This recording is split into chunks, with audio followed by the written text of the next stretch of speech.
Bueno, muy buenos días a todos. Agradecerle a la región CREA Sur de Santa Fe la invitación a participar nuevamente en esta jornada de actualización técnica de maíz con los temas básicamente de nutrición. Lo que vamos a tratar de responder hoy es un poco el desafío que me planteó Santiago y todo el grupo de la región acerca de si con estos precios vale la pena realmente fertilizar. Y la primera respuesta que yo les daría es que sí. Sí, por supuesto que vale la pena fertilizar. El tema es que vale la pena fertilizar en todos los ambientes, en todos los lotes, en cada ambiente, dentro de cada uno de sus lotes. ¿Con qué nutrientes? ¿Cuánto tengo que aplicar? ¿Cuándo tengo que aplicar? ¿Y cómo tengo que aplicar? Es decir, la respuesta es sí, pero va a depender de la condición de cada ambiente dentro de cada lote en el cual trabajamos. Y un poco eso es lo que creo enfatizamos todos los años, aún más en un año tan desafiante, con un escenario tan desafiante de precios, abastecimientos y cambios como tenemos para esta campaña 22-23. Ahora bien, ¿por qué decimos nosotros que vale la pena fertilizar? Yo voy a utilizar acá, a manera de ejemplo, una compilación que hicimos de 20 años de la red de nutrición de la región, en la cual hay sitios que están dentro de una rotación maíz, trigo, soja, los 25 sitios años de baja, mediana fertilidad y de rendimientos altos que ustedes van a ver arriba, y 28 sitios años de maíz dentro de una rotación maíz, soja, trigo, soja, sitios en general originalmente de mediana a alta fertilidad y de rendimientos medios a altos. Lo que ustedes van a ver ahí que va apareciendo, en primer lugar con esas barras verdes, son las respuestas promedios en términos relativos que tuvimos a nitrógeno, de 21 al 29%, a fósforo, entre 7 y 13%, a azufre, entre 6 y 12%, y a la fertilización balanceada NPS, que fue la respuesta en términos relativos, en el caso de maíz, del orden del 36 al 44%. Hay un plus que nos dieron los micronutrientes, un plus del 1 al 2% según los sitios, según los casos, las ubicaciones de los sitios de ensayo. Y bueno, eso en realidad nos lleva a generalizar, a decirles que entre el 36, si ustedes quieren, el 45% de respuesta es lo que podemos esperar con nutrición balanceada para maíces dentro de lo que es toda la región CREA Sur de Santa Fe.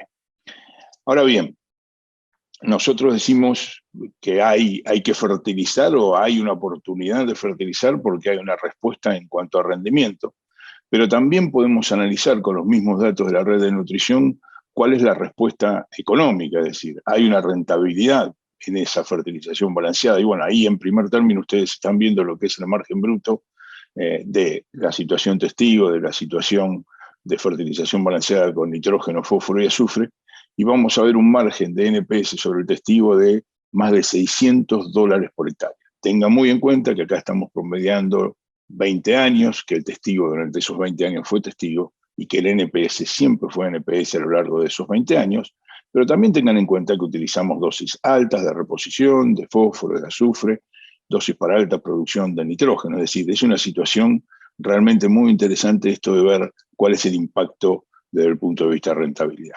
Podemos analizar también el costo por tonelada producida, van a ver ahí el testigo alrededor de $127 por tonelada, el de fertilización balanceada alrededor de $118 por tonelada, un retorno a la inversión superior al 100%, del 124%. Es decir, claramente, aparte de ese impacto productivo, hay un impacto significativo que podemos lograr a partir de la fertilización balanceada.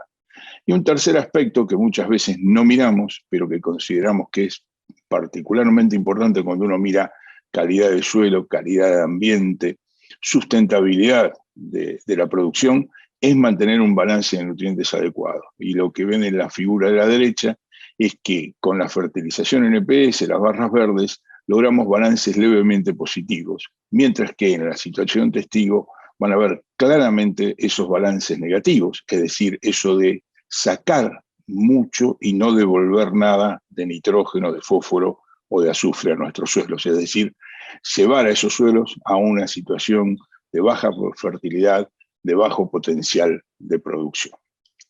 Ahora, ustedes me van a preguntar, bueno, esto se dio, son promedios de toda la red, todos los sitios son iguales. No, todos los sitios no son iguales, y vale la pena remarcar, por ejemplo, los dos sitios que consideramos más contrastantes dentro de la red: el sitio de Balducci en la localidad de Teodelina, el sitio de Lambaré en el Trébol.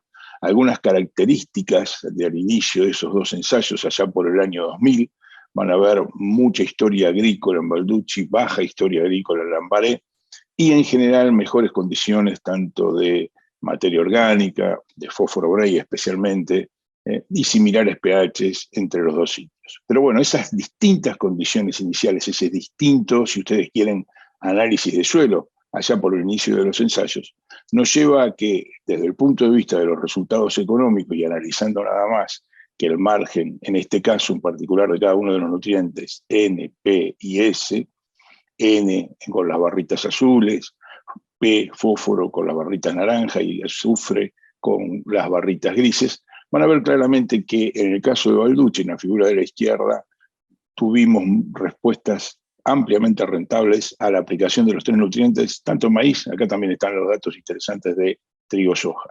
Mientras que en el sitio de Lambaré, con alta fertilidad inicial, poca historia agrícola en general, vamos a ver que las tendencias muestran alguna respuesta rentable para el caso de nitrógeno en maíz, la barrita azul, y parcialmente acá para azufre en el caso del doble cultivo trigo-soja, pero en el resto de los casos obviamente no hay una respuesta rentable porque no era necesaria la fertilización.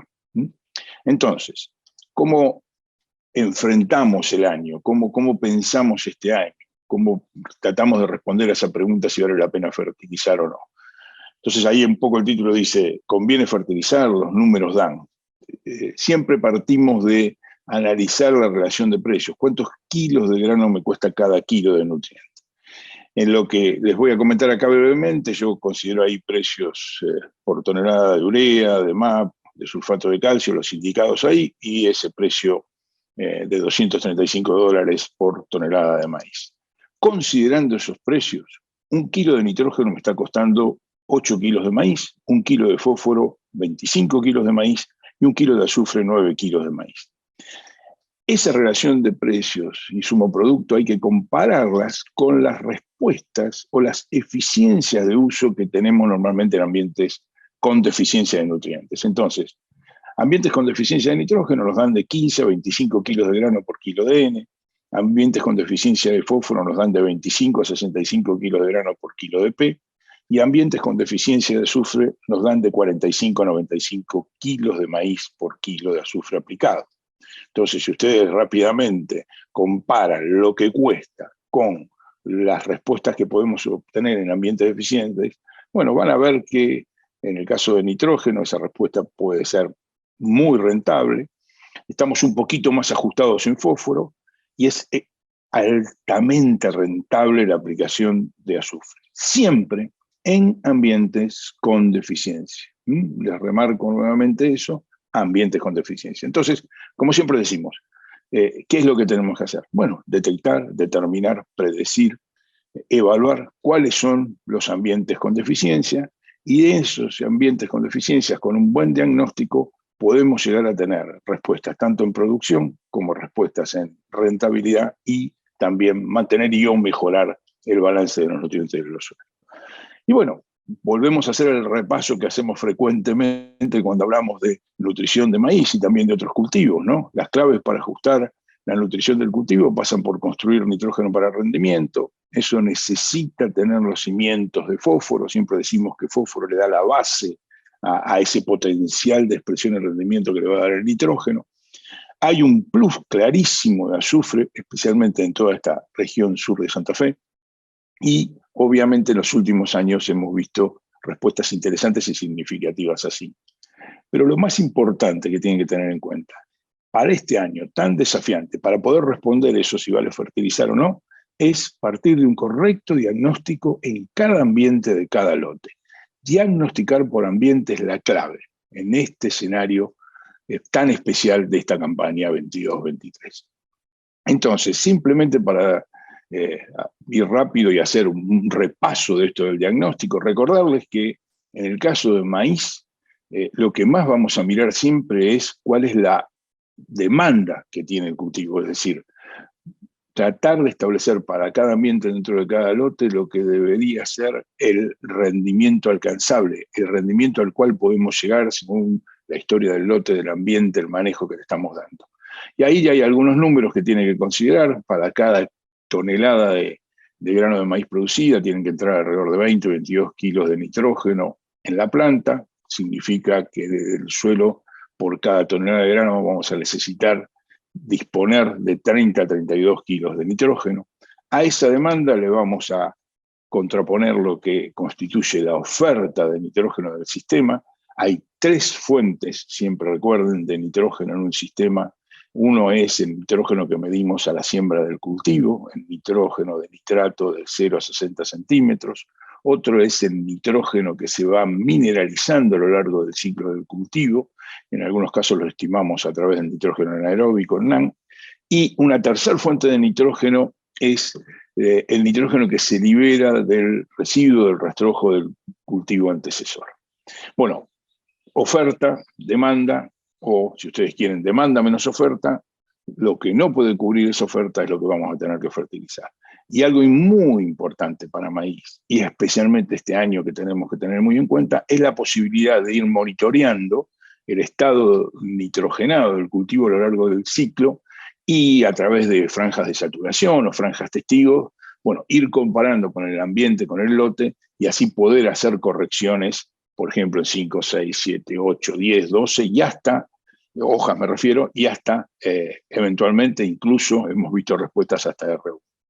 Simplemente recordarles que cuando hablamos de las ofertas, siempre utilizamos y enfatizamos el hecho de tener al menos en cuenta que la dosis debe determinarse a partir de un umbral crítico, según el rendimiento al cual vamos a alcanzar, al cual le vamos a descontar el nitrógeno disponible en la siembra. ¿Se acuerdan? La primer fuente o la primera fuente de oferta de nitrógeno que les comenté recién, ese análisis de nitrógeno de nitrato hasta 60 centímetros. La información general nos dice que ese umbral crítico va variando a medida que vamos subiendo en rendimiento, pero en particular la red de nutrición nos permitió confirmar esos umbrales críticos que se han determinado de forma general según la gráfica de la izquierda, específicamente la respuesta, la relación que vimos entre los rendimientos en el eje vertical y el nitrógeno disponible a la siembra en los ensayos de la red de nutrición nos dice que para aspirar a rendimientos de 11 a 12 toneladas por hectárea, la disponibilidad o el umbral crítico es de 230 a 240 kilos de nitrógeno.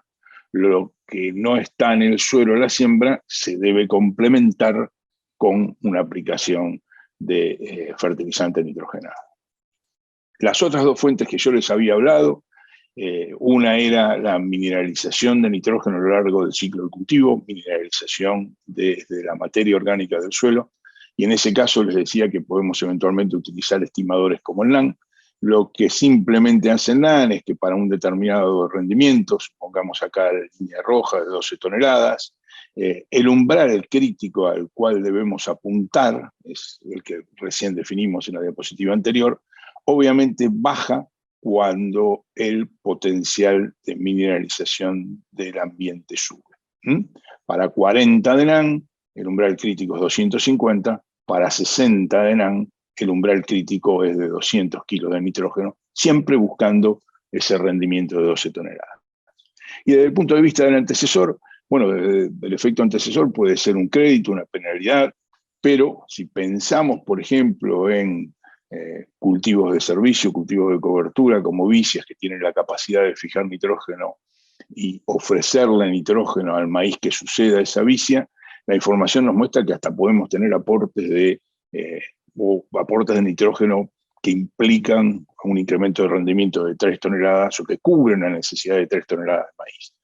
Y simplemente mostrarles la información generada por Fernando Salvaciotti y su grupo en Santa Fe, Córdoba y en Buenos Aires. Ahí tienen 16 sitios experimentales. Acá lo que Fernando nos muestra es cómo cambia el rendimiento de maíz en función de la biomasa de vicia, en la figura de arriba a la izquierda, y también cómo cambia ese rendimiento relativo de maíz en función del nitrógeno absorbido por la vicia en la figura de abajo a la derecha. Lo importante acá es que él nos remarca que alcanza el rendimiento óptimo de maíz con acumulaciones de 5.600 kilos de materia seca de vicia o equivalentes a 161 kilos de nitrógeno dentro de esa biomasa. Entonces es muy importante para considerar cuál es el aporte de nitrógeno de ese antecesor vicia, es medir la materia seca y el porcentaje de nitrógeno en planta, es decir, cuál es la oferta real que tiene de nitrógeno esa vicia para el cultivo de maíz que la sucede. Y bueno, repasando y redondeando un poco esto, recuerden lo de hacer cimientos con fósforo, cómo diagnosticar fósforo. Tenemos básicamente la información de estas curvas de calibración que me muestran la curva general de vuelta a la izquierda, el rendimiento relativo de maíz, en función del análisis de fósforo Bray en los primeros 20 centímetros. Les digo, la de la izquierda es la general, la que hace acá compilado con más de 370 ensayos en región pampeana. Se confirma ese umbral crítico dentro de los datos de la red de nutrición del CREA Sur de Santa Fe, la figura que ustedes tienen a la derecha, que me muestra que el umbral crítico estaría entre 11 y 14 partes por millón para alcanzar 90-95% del rendimiento máximo de ese maíz. Recuerden que cuando hablamos de umbrales críticos, en este caso, o de nivel crítico de fósforo Bray, ese nivel crítico nos dice que por debajo de ese valor hay una alta probabilidad de respuesta y por arriba de ese valor la probabilidad de respuesta es menor. La clave, entonces, en fósforo, conocer el nivel de fósforo Bray del suelo. Y en función de ese nivel de fósforo Bray hay dos opciones, repasamos rápidamente para el caso de fósforo. Una, aplicar esa dosis de suficiencia, lo que pueda cubrir la necesidad de fósforo del cultivo, en este caso de maíz que vamos a sembrar. Lo que nos dice esa dosis de suficiencia es que va bajando a medida que el nivel de fósforo Bray va aumentando, y probablemente sea la que más tengan en cuenta este año, porque en este caso estamos pensando nada más que en el cultivo que sigue, pero también les recuerdo que está la alternativa de construir y mantener niveles de fósforo Bray en el suelo, es decir, aprovechar por ahí los mejores años para poner algo más de lo que los cultivos se llevan y de esa manera poder ir mejorando los niveles de fósforo Bray del suelo. Y lo que le estamos mostrando ahí en esa figura es básicamente cómo ir estimando la dosis de fósforo necesaria según el nivel de fósforo Bray para distintos niveles de rendimiento, porque acá lo que buscamos es construir fósforo del suelo. Esta es pura información de la red de nutrición de Sur de Santa Fe. Nos dice que una vez que nosotros cubrimos lo que se lleva al cultivo, crecemos más o menos una parte por millón de fósforo Bray cada 3 kilos de fósforo elemento que aplicamos. Y la segunda parte de esa ecuación de cálculo de estimación de la dosis es simplemente satisfacer o devolverle al suelo lo que se lleva al cultivo, ¿no? Entonces es el rendimiento por la concentración de fósforo en grano. Eso es lo que en realidad está dibujado en esa figura que está acá, ¿no? Siempre pensando en que deberíamos estar en la región con los cultivos que estamos trabajando arriba de las 20 partes por millón. Acá nuestra propuesta es que estemos entre 20 y 30 partes por millón, y si estamos por arriba de 30 partes por millón todavía podemos seguir haciendo por ahí simplemente fertilizaciones de arranque de fósforo, pero no es una situación arriba de esas 30 partes por millón de deficiencia de fósforo para el cultivo de maíz y otros cultivos con los cuales generalmente estamos trabajando en rotación. El otro nutriente que yo les marcaba, y un repaso rápido, es el caso de azufre maíz. Estas son fotos allá por el 2004 del ensayo de la red de nutrición en Canals. Bueno, en azufre, justamente en la red de nutrición, lo que pudimos observar es que hay un ajuste. Esto es similar a lo que venimos viendo con las curvas de calibración de nitrógeno y de fósforo, en este caso rendimiento relativo de maíz en función del nivel de azufre en forma de sulfato en los primeros 20 centímetros. Es una herramienta que nos ayuda. Esta acá nos dice que debajo de 6, 7 partes por millón tenemos alta probabilidad de respuesta y arriba de esos valores la probabilidad de respuesta es menor. Pero repasamos lo que siempre conversábamos, ¿no? En el caso de azufre claramente hay que ir caracterizando el ambiente. Los suelos con bajo contenido de materia orgánica, más arenosos, con más historia agrícola, son los que presentan generalmente mayor frecuencia de respuesta. Ese nivel crítico que les mencionaba recién en la figura, de menos de 7 partes por millón, nos ayuda. También nos puede ayudar eventualmente en algunas zonas saber cuál es el potencial de mineralización de ese suelo, y nos podría ayudar a tener una idea del valor de ese estimador que les decíamos para nitrógeno anaeróbico NAN. Pero bueno, eso es algo que hay que ir desarrollándolo. Es una hipótesis muy fuerte porque obviamente la dinámica de nitrógeno y de azufre en los suelos es bastante similar. Ambos nutrientes tienen su residencia en la materia orgánica del suelo. Algo importante que tenemos que considerar en la región, para que todos lo tengamos en cuenta, es eventualmente la presencia de napas, y las napas, o si el cultivo está captando agua de esas napas. En muchas de esas napas en la región lo que tenemos son altos niveles de azufre, y esos altos niveles de azufre en napa pueden estar satisfaciendo las necesidades del cultivo. Así que es importante que midan azufre en la napa si el cultivo está captando agua desde esa fuente. Finalmente, simplemente para azufre, recordarles que las dosis generalmente buscan satisfacer la cantidad de azufre que se llevan los granos. Entonces hablamos dosis de 8, 10 kilos, generalmente 12 kilos de azufre para cultivos de maíz según el rendimiento. Y el último nutriente que les voy a mencionar hoy en este repaso es el zinc. Acá hay muchas fotos de deficiencia, arriba a la derecha una del ensayo de Balducci, justamente en Teodelina, en la red de nutrición, pero también en otras zonas de Córdoba, de Buenos Aires, del sur de Santa Fe. Una deficiencia que se inició allá en el sur de Córdoba, pero se ha generalizado bastante.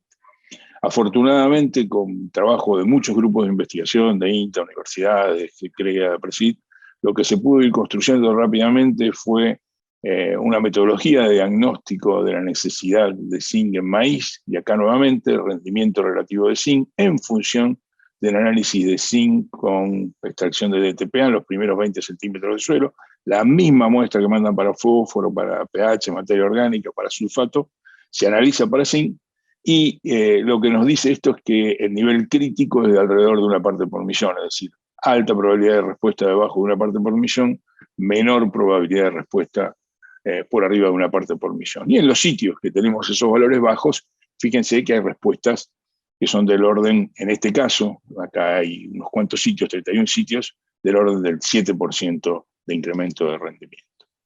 Entonces, para repasar y redondear un poco este análisis breve que hicimos para este escenario tan desafiante y tratar de responder eso de vale la pena fertilizar o no, la invitación es a que usemos todo el conocimiento y la información que hay disponible, en particular en la región, mucha información que nos ha dado estos 20 y pico de años de redes de nutrición, pero para cada ambiente, en cada lote, considerar, en primer término, de analizar las relaciones de precio, insumo, producto, hacer los números.